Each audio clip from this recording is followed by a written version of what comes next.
thanks so much for coming in. We really appreciate it. You're welcome. Have a seat in the blue chair. All right. What you want to talk about? I have a lot I want to talk about with you. This is going to be good.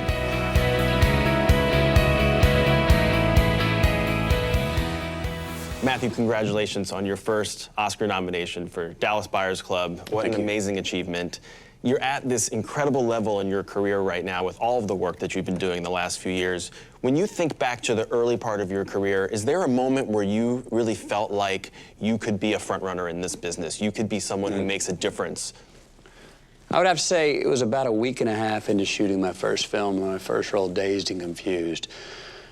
I hadn't done really any acting up until that point, but I was in film school, so I knew I wanted to be in the storytelling business in some capacity. I meet the right guy in a bar. I go read for this part called David Wooderson. Had 3 great legendary lines, 3 scenes. And Rick, the director, kept inviting me back for the next night's work, the next night's work, the next night's work. I'm getting a $300 check put in my pocket every day. I'm having the time of my life. People are coming up, slapping me on the back at the end of the workday saying, hey, you're good at this, man. You're natural at this. I'm like, well, I love it, man. You know, and people were asking me, do you think this is something, you know, you can do this when you want to do this for a living or give it a shot? And I really almost didn't even let myself dream about it up to that point. And I remember my first response was, I'd love to, you know, if it's legal.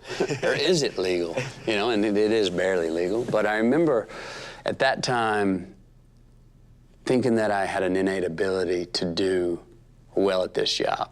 I walk into that audition, I'm tucked in, button-down shirt, blue jeans. Well, I'm a fraternity guy. I come in, I'd shaved before I went in, because this is a job interview. It's what you do at a job interview. And I remember him looking at me going, okay, yeah, you read for Wooderson. I sat down, and then I kind of just, I kicked into it. And I did it, he laughed, and he offered me the role, and then he goes, you're not this guy. And I was like, no, I'm not this guy, but I know who this guy is. When I understood I could go portray somebody that was not me, but I know who they are. Even imaginatively know who they are. That's when I felt like, you know what? Maybe you've got an ability there. And I've always loved travel, always loved people, and I always loved people watching. And I've always written some of my own things and my own short stories. And I was like, let's go give this a shot.